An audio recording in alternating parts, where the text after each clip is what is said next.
E versões. O que vai impactar na sua vida agora no Café com Política.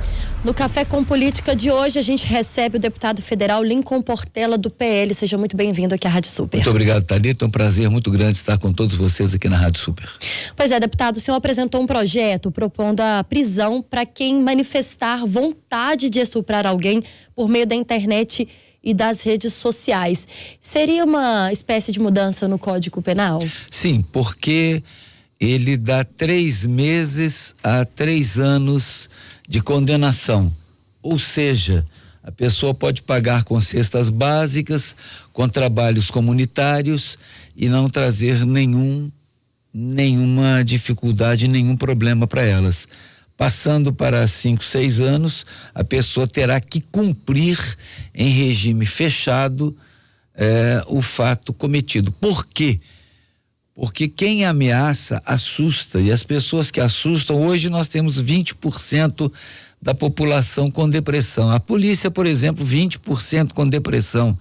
As pessoas suicidam por causa da depressão, entram em pânico, síndrome do pânico. Então não é justo que um elemento, um mau caráter, faça uma ameaça dessa sem que ele tenha a devida punição.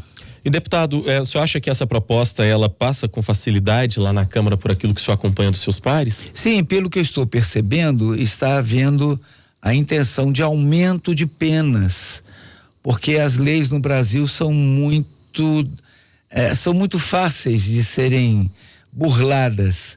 Então, quando você paga com cestas básicas ou serviços comunitários, você está facilitando o indivíduo a cometer mais erros. E multa, por exemplo, tem penas que você paga multa.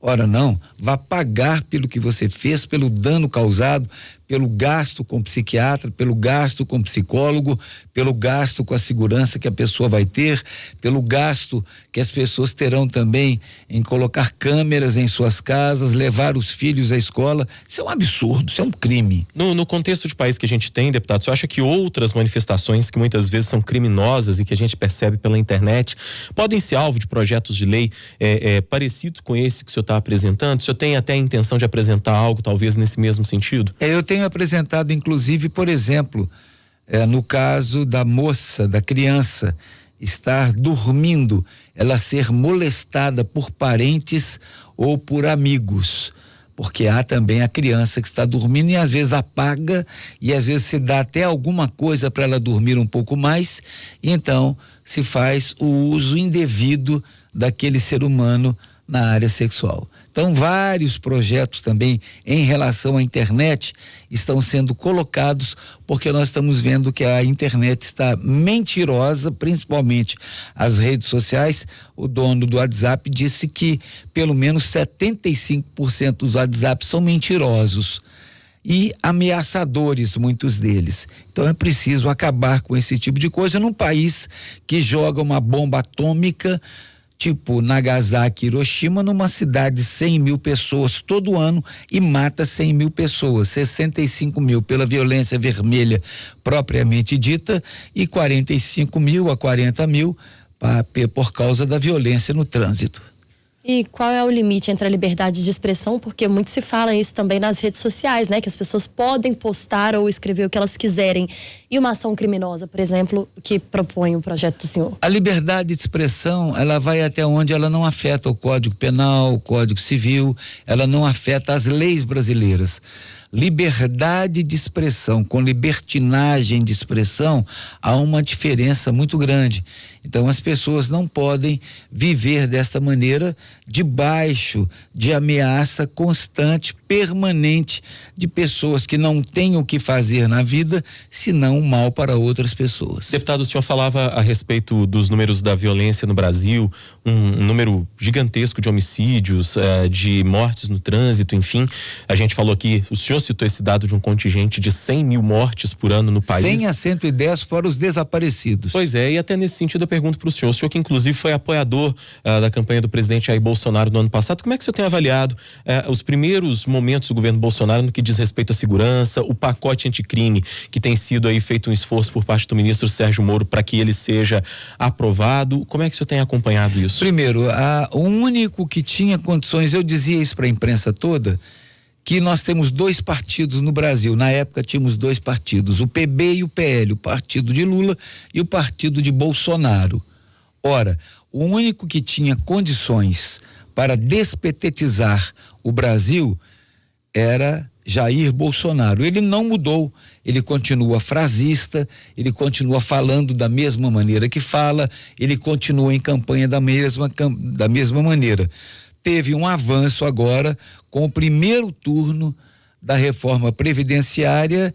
Votaremos na comissão, teremos agora um segundo turno, irá para o Senado primeiro e segundo turno, já é um avanço. Também a reforma tributária será um outro avanço. Porém, na minha avaliação, que trabalho com a área da segurança pública, ele deveria ter começado com o pacote anticrime do Moro. Vou lhe dar um dado. O IPEA mostra que temos pelo menos 300 mil internações por ano nos hospitais brasileiros por causa de acidentes de trânsito, tanto em vias públicas quanto nas rodovias. O que isso incide na Previdência?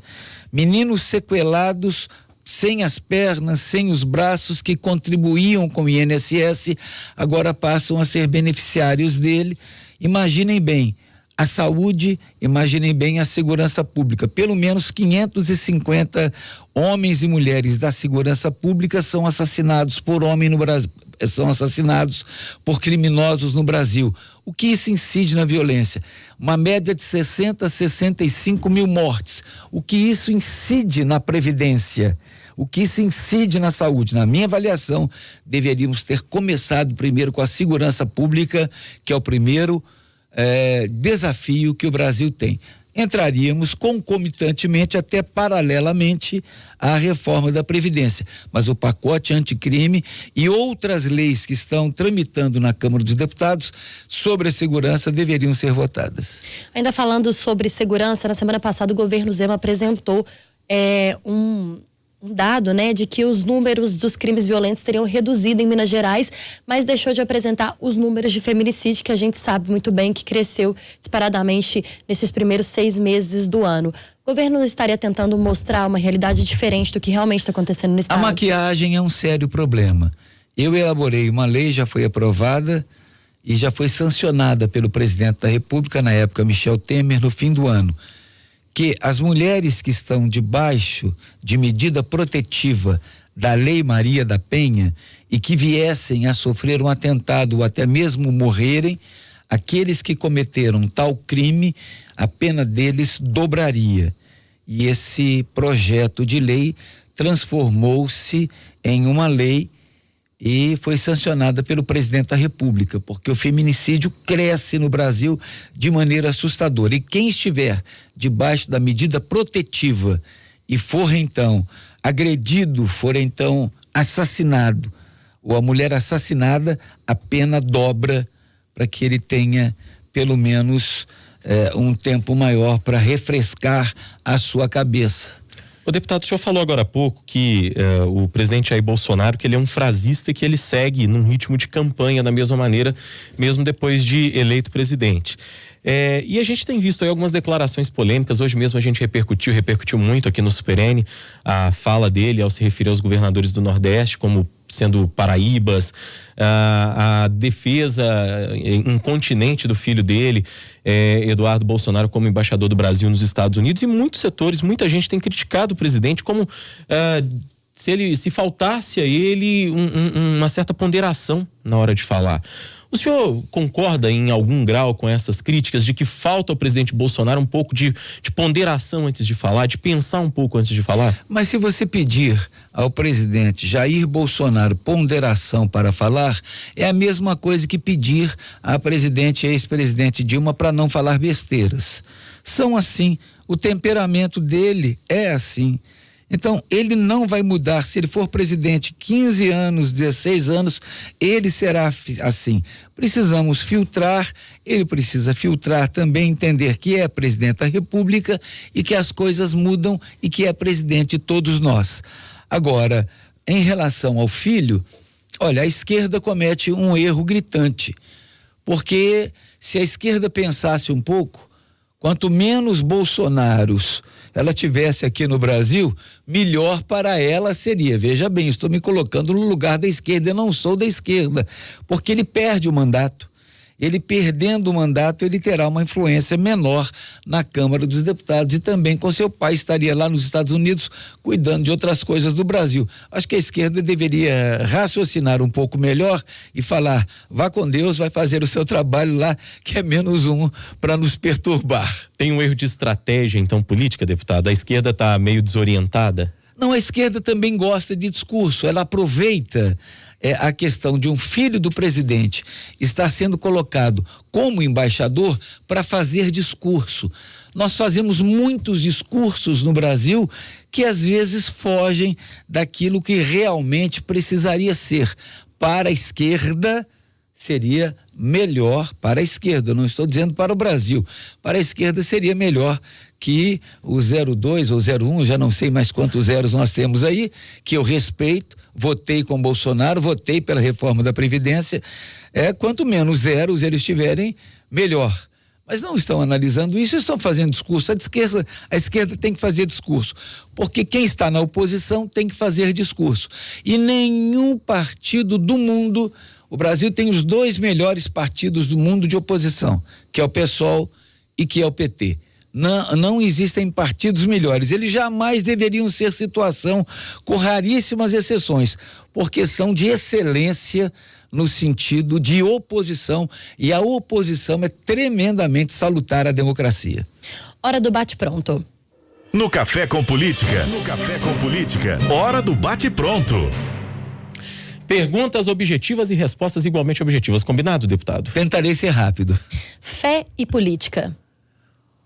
Nada impede que caminhem juntos, porque todas as pessoas que professam a fé, nada impede que elas professem a política, e as pessoas que professam política, nada impeçam que professem a fé. O grande problema é estigmatizar que a fé agora tornou-se fé evangélica.